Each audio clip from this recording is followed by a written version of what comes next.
It's finally here! I can't believe the Once Upon a Book Club Advent Edition finally made it. Big box with a beautiful array of gifts that I'm super excited for, and a book that's interestingly big. It has like 230 something pages. That's more than I expected. We have 12 days, we have 12 stories, we have 12 gifts. So get ready for 12 videos where I will be reading the story to you and open up the gift as soon as we get to the little sign that looks like this down here. So as soon as we get to that, we get to open a gift every single day. 236 pages, you can imagine how long that approximately takes to read. Let's just start and dive in. Let's start in the beginning. This is you are about to read 12 stories over the next 12 days of a book club mass. To fully experience this box, please only read one story each day starting on December 14th. Oh, I would have loved to. It is January 16th and the box literally arrived yesterday. So that's not gonna happen. In order to open your last gift on Christmas Day. I hope that next year, if they do this again, they will consider the shipping times and also consider shipping time to overseas. I do understand that you want to do the cutoff for people being able to purchase this at a later stage, but potentially you can negotiate with your suppliers a first and a second order where you say everybody who orders by end of October from overseas will be shipped beginning of December or even mid of November, and then you have a potential to order some more stock to ship again and then tell them, okay, you're not gonna get it for Christmas, but feel free to order. I think that would be wonderful. All right. Remember, don't open your gift until prompted. Join us for a full unboxing, cocoa and cookies on a Facebook and Instagram Live on December 30th, which has already passed as well. Before we start, let me know down in the comments below if you have heard of this before, if you have any questions about this, if you want any more details on the box, on the cost and everything, aside from just diving into the story. I'm happy to give you some more bits and pieces at one point, but right now I just want to dive into day one. Get your favorite beverage, get cozy, and let's read. I think it's like 13 pages. Finding La Sabranenque. And this short story is by Margie Seneschal. A Jillian Kendall plaited her hair and examined herself in the mirror. Gray strands highlighted her temple area of her chestnut brown hair. Maybe she should have colored her hair last night. Well, it was too late now to do anything about that. She touched up the mascara that framed her brown eyes. She couldn't believe she was doing this, even if she hadn't been given a choice. Her mother-in-law, Maeve, had been quite clear on that matter. Jillian was to take this gift of a trip to La Sabranenque and then meet her daughters in Paris, all paid for. When she returned, she was to move into the next phase of her life. Mom, her oldest daughter, 22-year-old Chloe, called from the hall. You almost ready? The plane leaves in just over 2 hours. You don't want to cut it this close. Yes, I'm ready. If only the heart palpitations would take a break. Chloe peeked her head in the door. A braid, Mother? Seriously? What? Jillian patted the length to make sure there wasn't an errant loop or escape strand. It's just for the plane ride. You know, it's like a 24-hour trip.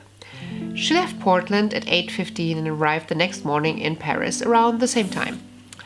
Yeah, because you're crossing like 50 time zones. 50? 14-year-old Jory peeked her head in. That many? No, your sister's exaggerating. Promise me you'll wear your hair differently at least half the time you're gone. Chloe raised Jillian's braid up and wrapped it into a bun. Anything but a braid. Promise. Jillian crossed her heart. She could pile it into a messy bun with a clip the rest of the time. What Chloe didn't know. You have your passport, right? Chloe changed tactics to drill her. And your ID, your transfer pass, your itinerary? She paused not to take a breath, but to consider what she, or more importantly, Jillian might have forgotten. I'm good, honey, Jillian reassured her daughter, who seemed to be under the impression that Jillian lacked the capacity to organize her own life.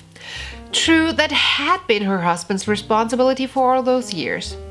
What Chloe failed to realize was that once your failsafe was snatched out from under you, you learned to swim.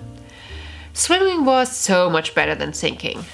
Mom, you can't blame her, 14-year-old Jory said. We just know you. Had known her. She'd changed after Scott's death. She'd risen to the challenge of leaving her complacent life and making changes she'd put off for far too long. She'd started eating better and losing weight.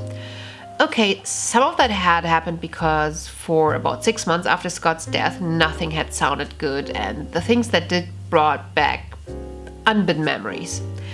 Pretty soon, she'd sustained herself on things Scott hadn't liked, which consisted of salads, veggies, and seafood.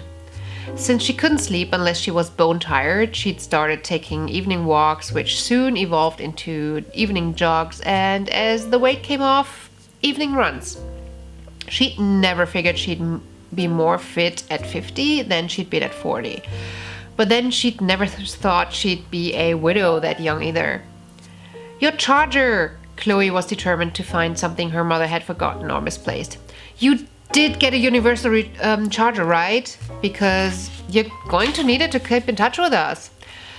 While Chloe looked like Jillian with her big brown eyes and thick auburn highlighted hair caught up in a ponytail because she hadn't taken a shower yet, she was her father in every other way. She had his organizational skills, his love of sports, and all things Blazers in his insistence of always being right. Jillian nodded. Yes, dear, all set. She used a tone that wouldn't be misinterpreted. No need to rouse the pit bull in her daughter. Then I guess we can go. Chloe opened the door and a blast of cool morning air shot in. Did you check the weather in France before you packed? Jillian held up her iPhone. Love my weather app. The weather was mild in the south of France as autumn knocked on the door. The mornings were warm, but by the time the day's work was done, cooler breezes prevailed. At least that's what she'd read on the volunteer website for the restoration project. They piled into Chloe's car and Jillian was beginning to be thankful for the security restrictions at the airport that enabled her to insist the girl to just drop her off. It was bad enough going through Chloe's inquisition in private. She didn't want to make a spectacle at the airport. And she wanted to leave with good vibes at her back, so she didn't worry about how her girls would fare for 2 weeks without her. The logical part of her knew they'd be fine, but the mama bear part of her was wringing her hands on the inside. You've got the transfer information with you as well? Chloe put the car into drive and started toward the airport. Right here. She patted the zipper compartment of her carry-on that also held her passport and itinerary. Check, just to make sure. Chloe came to a stop at the red light and pushed her black-rimmed glasses up. Who left their entire wardrobe hanging from the back of the bathroom door on our Disney trip? You were 9, but you still forgot. Talk about holding a grudge, jeez. And it took all of 10 minutes to rectify. Maybe 15 as they'd had to turn around on Airport Way because the 205 bridge wasn't conducive to U-turns. To appease her daughter, Jillian exaggerated, opening the front pocket of her carry-on to withdraw her paperwork. Everything was in a neat little folder she'd purchased online. See, here it is. Chloe glanced over to examine the papers. That's cool, Mom, Jory said from the back seat. I'm glad you like it. I have one for each of you ready to go at home for your leg of my trip. Her daughters were to meet her in 2 weeks in Paris. What about your hotel confirmation? Chloe continued her interrogation. In my email. You didn't print it out? What if your phone gets lost or your email won't connect? Then I guess I'll sleep on the street. Mom! Would you really, Mom? Jillian couldn't tell if Jory was worried or impressed by the idea. I'll be fine, girls. Having to reassure her daughters reinforced her confidence. After giving in to Maeve's demands and Chloe's persuasion, Jillian had planned this trip for the better part of the last few months. She'd worked through all the contingencies she could think of and prepared for them, without help from Scott, because she didn't have a choice. It was funny how those plans had begun to heal her. La Sabranenque was a working vacation. During the day, visitors helped restore the medieval village of Saint-Victor-la-Coste, and in the afternoons they could explore the area on their own. Jillian had first heard about the experience around 10 years ago. She'd even put a deposit down once when her sister, Bex, had decided it would be great 40-something birthday trip. But then life had gotten in the way and she'd had to cancel. She was surprised that Maeve had remembered. Today she was making that dream come true. She was leaving her fears and regrets in the past and looking forward for the adventure that awaited her. Mom, aren't you scared? Jory asked as Chloe's horn blared and she cussed out a driver who'd cut in front of her. Of your sister's driving? Every single day. Not funny! Jillian smiled as the tension began to soften. No, Jor, I'm excited. And she was, if she didn't focus on what she was leaving behind. If even for just a couple of weeks. What if one of your planes crashes? She had a layover in Atlanta for 3 hours before spending 8+ hours in the air to get to Paris. What if they don't? Then you'll have a wonderful adventure? Jillian nodded. That's my plan. Jory was the easy child, the optimist and conciliatory one. So you're really not scared? Why, are you? She shrugged and averted her gaze out the window. There aren't any boats on the river. Duh, it's like 6 a.m. Are you sure I should be staying with Chloe all alone? Jory didn't look away from the window. One of us might kill the other. Then you won't make it to Paris to meet me. Jory met her mother's gaze finally. I guess I better not kill Chloe then. Guess not. Please, we all know I'm more the murdering type than you. Yeah, but I wanted to make it home without having to hitchhike. Jillian laughed at her daughter's banter. I'm going to miss you girls something fierce.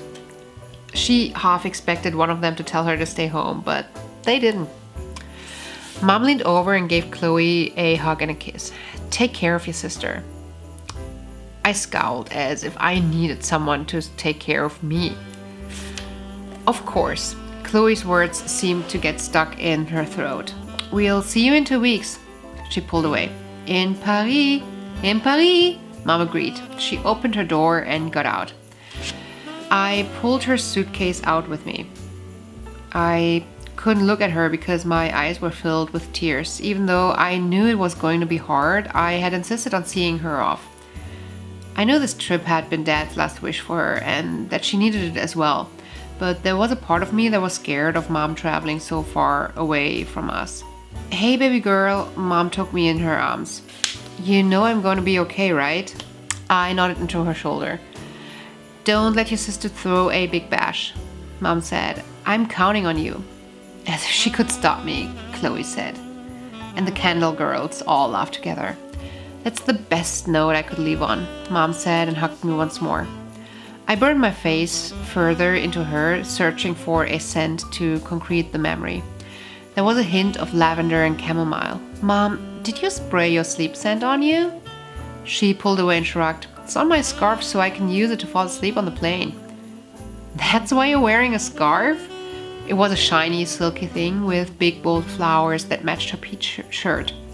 I borrowed it from Aunt Bex. Mom gave me another quick hug and kisses on the top of my head. I'll see you in 2 weeks, baby girl. It's gonna be great. You'll see. She released me, hiked her carry-on over her shoulder, and took the handle on her suitcase.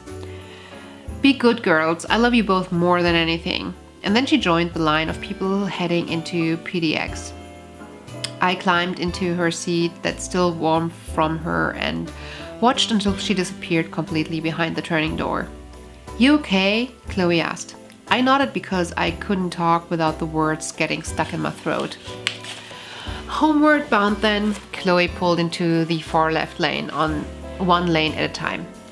"Can't we wait until her plane leaves?" "Sure, that's like 2 hours away." "Right. Darned airport rules. I guess we could get breakfast. I think there's an IHOP around here." That perked me right up. "Really? IHOP?" My sister definitely knew the way to make me feel better. "Yeah, and then after we're done eating, we can park along Marine Drive and watch the airplanes take off." "How are we gonna know which one is Mom's plane?"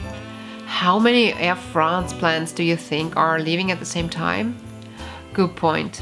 I settled back into the seat where the scent of lavender and chamomile lingered and made me feel better.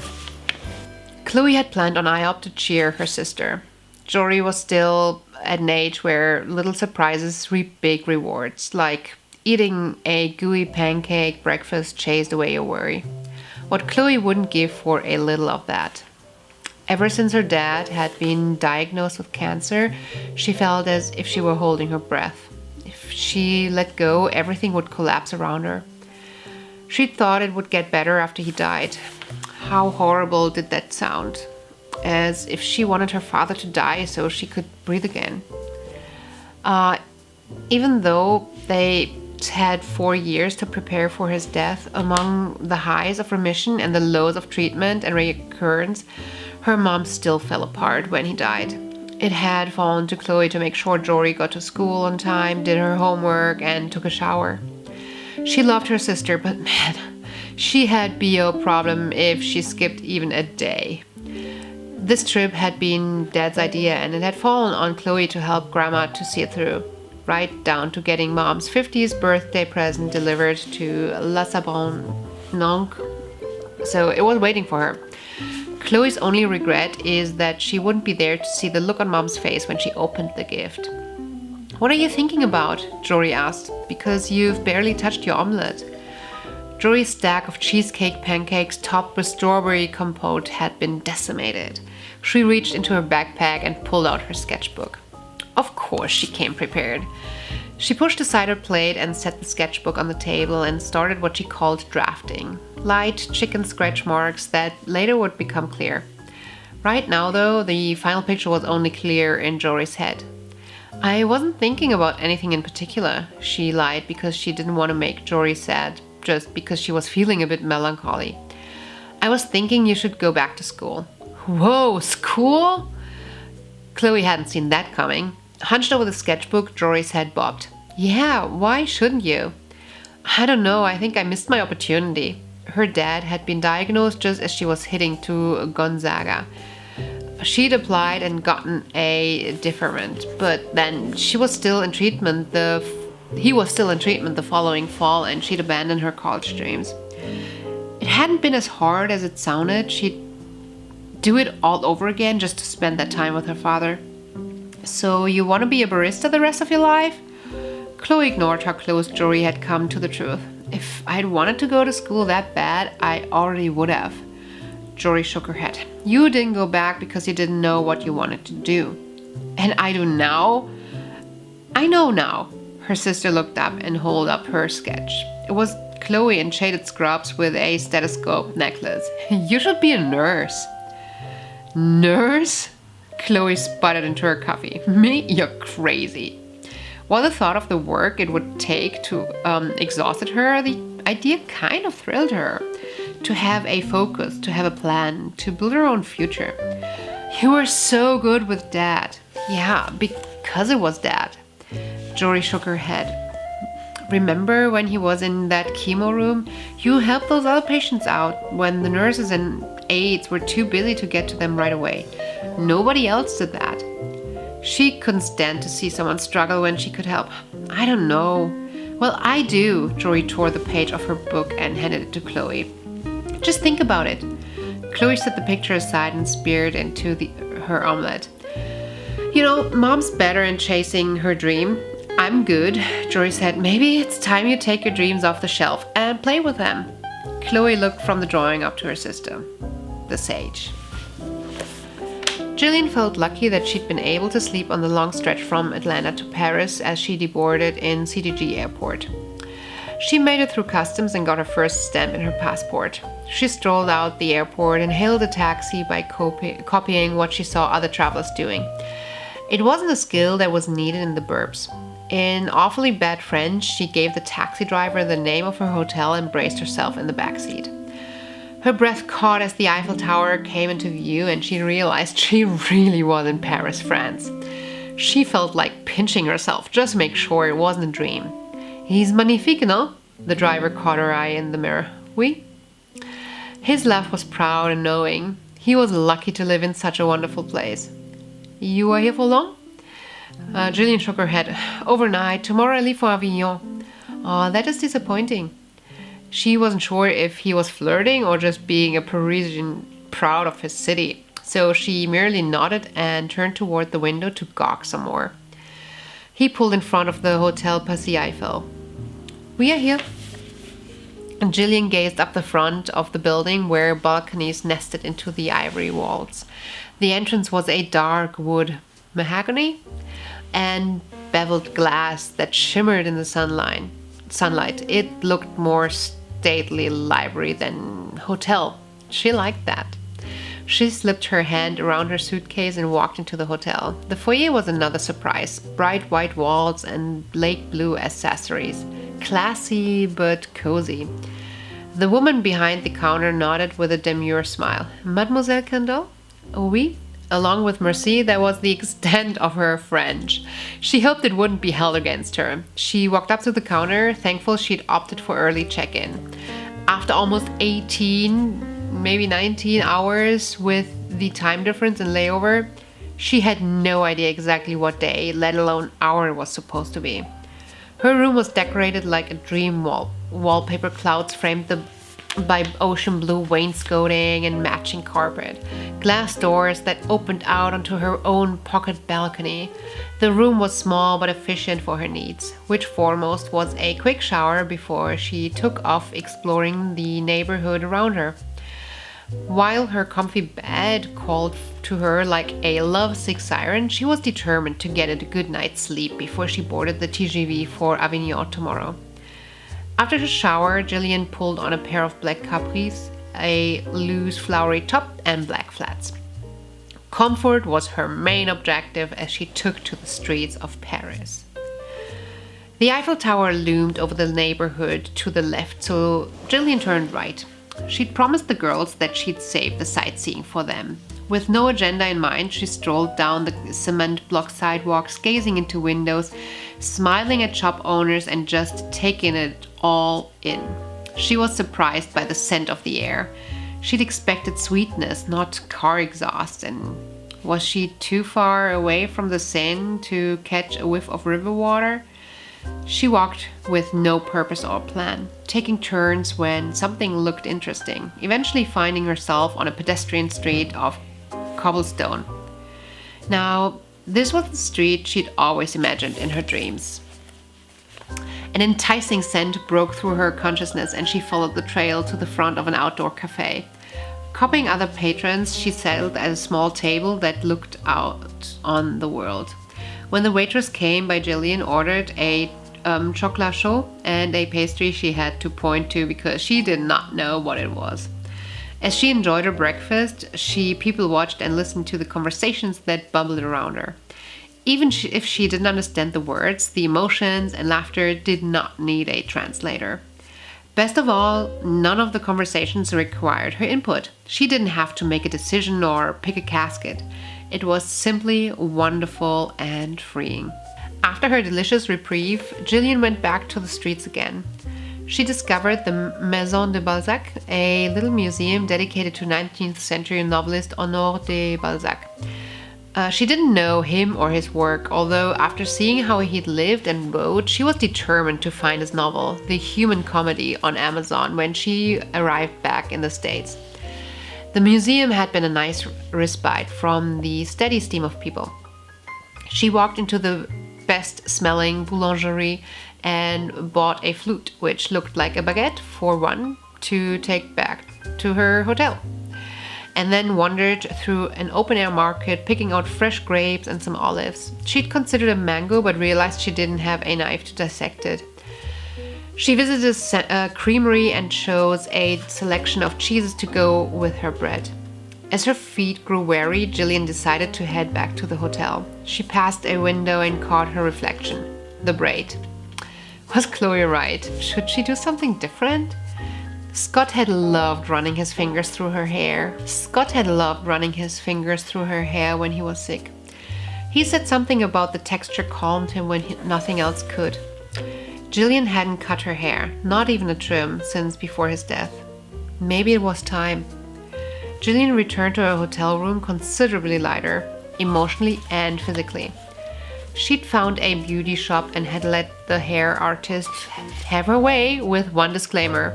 Jillian had to be able to style it on her own.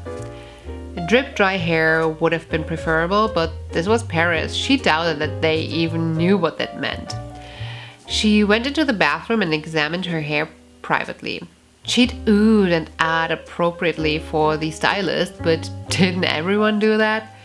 She raked her fingers through the shorter strands and saw that the volume had been maintained in the bi-level bob. Golden highlights softened the brown and hid the gray. Her hair framed her face and seemed to bring out the gold flecks in her eyes. "What do you think, Scott?" She looked up the ceiling. She was pretty sure he'd be okay with it. He always wanted what made her happy, and this new haircut made her happy. The next morning, Jillian woke up in time for breakfast in the hotel, checked out and headed to the TGV. Once aboard, she wished she brought a book with her. It was only a 3-hour trip, but people watching the same people got old fast. She realized it had been forever since she'd thought about reading. She always packed a book when she took Scott to his appointments. Her mind raced with so much other stuff.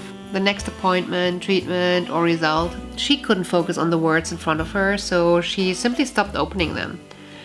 She hadn't even considered packing one for this trip because books belonged to a Jillian in the past. But this Jillian of the future now regretted that action. Maybe if she was able to get a message to the girls, she'd ask them to pick her up a book and she'd start reading in Paris. Then reading would belong to the Parisian Jillian. Debarking the TGV, she walked out of the station and inhaled. Wait, that's what the scent she was waiting for. Fresh air and flowers, lavender, definitely. But there were other things in there too, and it smelled divine. She'd have no trouble falling asleep tonight.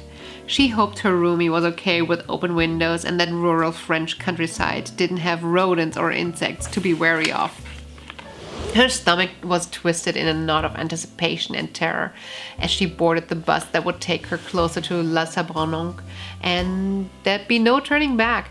She was going to be restoring some ancient fortress or stone bridge in the French countryside, and as the bus trundled along the countryside, panic bounced around with each jostle. What had Maeve been thinking? What had she been thinking? American? A French accented baritone asked. Jillian turned from the window toward the voice. The man across the aisle leaned toward her. His gray eyes crinkled at the sides. Yeah, she said. And you obviously aren't? Canadian, he said. So closer than you might imagine. Phew, someone who spoke English. You're going to La Sabranenque too? I am. He held out his hand. Marc Simon? Jillian placed her hand in his for a quick moment. Jillian Kendall. He glanced at her ring. Mrs.? Once. She twisted the ring around her finger. Widowed. Are you excited for our adventure? She liked that he didn't offer her a pitiful platitude. She knew everyone was sorry that she'd lost her husband, just as she knew that they were thankful that it hadn't happened to them. Terrified might be more appropriate. His love rumbled along with the bus as if he was part of the country cacophony. I'm sure we'll be fine. At least my research didn't show any fatalities. There's always a first time. But Jillian had to admit she felt better. The conversation began to chase away her jitters. The conversation grew to include a woman from Sweden and an Italian couple and helped the bus ride go by quickly. They arrived in La Sabranenque and moved into their assigned rooms for 2 weeks. Jillian's roommate was scheduled to arrive on a later bus, so she had her room to herself for a couple more hours. She walked into her room and gasped at the sight of a wrapped box on one of the beds. The box had her name on it, written in Scott's handwriting. What? She closed the door behind her, made her way over to the bed, and sat down. Her hands shook as she opened the envelope. Happy birthday, babe. Geez, he was right. Today was her birthday. She'd been so caught up with flights and Paris, she'd forgotten that today was her 50th birthday. I hope you love your surprise. I hope Mom and Chloe were able to convince you to go. I know how much you like to be in control, so having someone else schedule this must have hurt. I know how much you wanted to take this trip, and I ruined it by getting sick. A sob caught in Jillian's throat. That's right. Scott's cancer had been diagnosed just weeks after she'd sent in her initial deposit. The following couple of years blurred together in a jumble of visits and treatments and tears. So many years. I've given you a 2-year window to grieve, but now it's time that you begin to build a new you for the next phase of your life. Have a great time and try not to work so hard that you forget to enjoy the little pleasures. All my love, Scott. Jillian folded the letter and took a deep breath. She was surprised that she wasn't crying. Surprised and delighted. She opened the box and found the newest book by her favorite author, and this says, "Open the gift." Well, I'm glad that she isn't crying. I'm tearing up.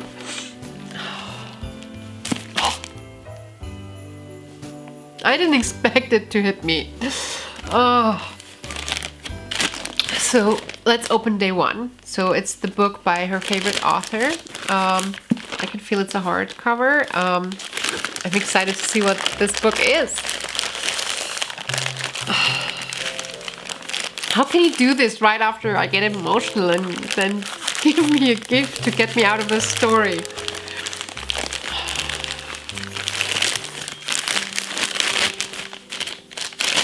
So we have a notebook and Song of a Captive Bird by Jasmine Dorsnick. Haven't heard of this. I have not heard of this, but then I am not up to date with a lot of releases. This is from 2018. So let's finish the short story and then look into this book. So there's also a little bookmark that says busy like a bee, frolic like a butterfly, sing like a cricket, mama bug, fly free. And this notebook has a note from one of her daughters. It starts with Mom. So let's see. Yeah, it's in here. And that's what's ending the story in. It had a bird on the cover. Underneath that was another book with a bird on the cover, but it was a journal. She opened the book and found an inscription from Chloe. Mom, just so you know, I took your beige sweater out of your suitcase. Really, Mom? Beige? I thought you were going to France, not the library. Okay, that's not what I really wanted to say, but Mom, it's so blah. I think I'm going to burn it before you get home. You've made a ton of changes these past few years, and I'm so proud of you. I realized that in between my nagging, I forget to tell you that, but I so am. Jillian's heart soared as she read her daughter's words. Daddy would be so proud too. He'd be so happy that you're finally taking this trip, the trip you've dreamed of forever, just like me and Jory are. So enjoy, drink too much French wine, eat creamery cheese slathered on warm bread, and maybe kiss a Frenchman. Just don't share the details. Love you more than the Blazers. Her highest compliment. Jillian turned the page and found a bookmark drawn by Jory, accompanied by these words: busy like a bee, frolic like a butterfly, sing like a cricket, mama bug, fly free. The remaining pages were blank and waited for Jillian to fill them with memories and dreams. Finally, she was ready to face her future. Oh my gosh, this is so beautiful. Why is this so beautiful? I think if you've been watching my channel a bit, you know that I'm not a short story person. But this... Oh, damn. Damn.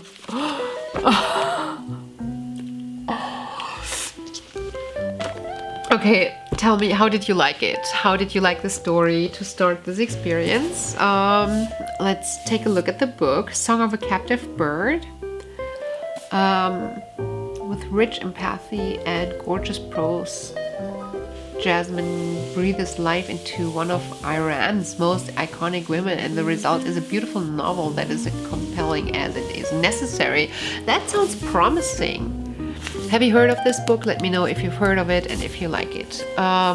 So, it's a spellbinding debut novel about the trailblazing poet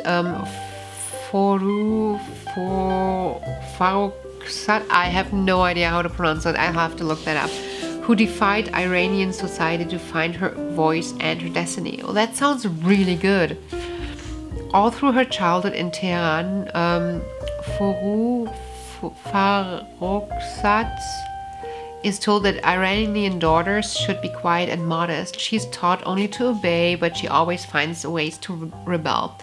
Gossiping with her sister among the fragrant roses of her mother's walled garden, venturing to the forbidden rooftop to roughhouse with her three brothers, writing poems to impress her strict, disapproving father, and sneaking out to flirt with a teenage paramour over café glacé.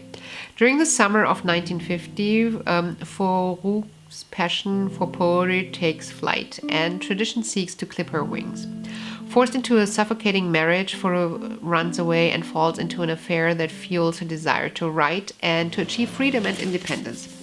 Farrokh's poems are considered both scandalous and brilliant. She is heralded by some as a national treasure, vilified by others as a demon influenced by the West. She perseveres, finding love with a notorious filmmaker and living by her own rules at enormous cost. But the power of her writing only grows stronger amid the upheaval of the Iranian Revolution. Inspired by Farrokhzad's verse, if you know how to pronounce this, please teach me, letters, films, and interviews, and including original translations of her poems, this haunting novel uses the lens of fiction to capture the tenacity, spirit, and conflicting desires of a brave woman who represents the birth of feminism in Iran, and who continues to inspire generations of women around the world. That sounds really interesting, but also quite heavy. So I'll have to find the right mood to read this. So, this was long.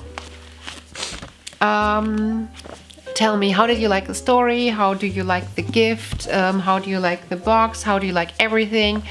Any comments, ideas, hints? How do you like the format of the video? I know it's long, but I hope you were able to sit down with me and enjoy the story.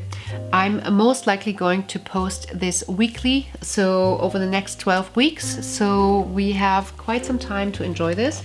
I'm most likely going to be recording it ahead of time, but so some of the later videos might not be able to include if you have comments into the later ones, but yeah, that's the plan right now.